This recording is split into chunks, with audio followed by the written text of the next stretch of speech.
ষষ্ঠ উপজেলা নির্বাচনের তৃতীয় ধাপের নির্বাচন অনুষ্ঠিত হচ্ছে। আজকে সকাল ৮টা থেকে এই ভোট গ্রহণ শুরু হয়েছে।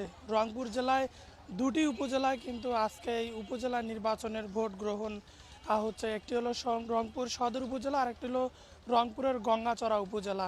এই দুটি উপজেলায় কিন্তু আজ সকাল ৮টা থেকে বিরতিহীনভাবে বিকেল ৪টা পর্যন্ত ভোট গ্রহণ চলবে। আমি এখন রয়েছি রংপুরের সদর উপজেলার একটি ভোট কেন্দ্রে রয়েছে। এই ভোট কেন্দ্রেতে যখন থেকে এসেছি চোখে পড়েছে যে পুরুষ ভোটারের চেয়ে নারী ভোটারের সংখ্যা কিছুটা বেশি রয়েছে। সকাল থেকে এখানে নারী যে ভোটাররা রয়েছেন তাদের লাইন ছিল এবং দীর্ঘ লাইন ছিল, ধীরে ধীরে লাইন কমে যাচ্ছে এবং পুরুষ ভোটার যারা রয়েছে তারা কিন্তু আসছে এবং ভোট দিয়েই চলে যাচ্ছে এবং লাইন হচ্ছে না।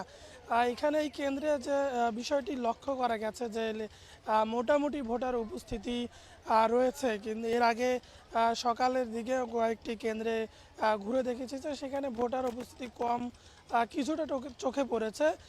তবে এখন কিন্তু কিছুটা ভোটার উপস্থিতি বাড়ছে। রংপুর সদর উপজেলায় কিন্তু ১,৩৭,৭১০ জন ভোটার, ৬১টি কেন্দ্রে ৮ জন উপজেলা চেয়ারম্যান এবং ৮ জন ভাইস চেয়ারম্যান এবং ৩ জন মহিলা ভাইস চেয়ারম্যানকে ভোট দিয়ে তাদের কাঙ্ক্ষিত উপজেলা চেয়ারম্যান, ভাইস চেয়ারম্যান এবং মহিলা ভাইস চেয়ারম্যান নির্বাচিত করবেন।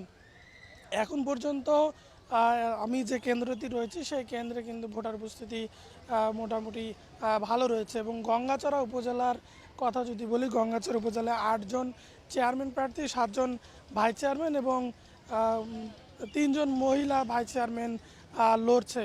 এবং গঙ্গাচড়ায় ১০১টি কেন্দ্রে কিন্তু তাদের ভোটাধিকার প্রয়োগ করছে ভোটাররা। এই বিরতিহীনভাবে এই ভোট চলবে, কিন্তু এখন পর্যন্ত কোনো অপ্রীতিকর ঘটনা আমাদের চোখে পড়েনি এবং শোনা যায়নি। এবং এই ভোটকে নির্বিঘ্ন করতে ৪ থেকে ৫ স্তরের নিরাপত্তা বলয়েন রয়েছে। এতে নির্বাহী ম্যাজিস্ট্রেট রয়েছে, পুলিশ, বিজিবি, আনসার এবং গ্রাম প্রতিরক্ষা পুলিশ কিন্তু রয়েছে ভোটকে সুষ্ঠুভাবে সম্পূর্ণ করার জন্য। দর্শক, এই ছিল ভোটের সর্বশেষ।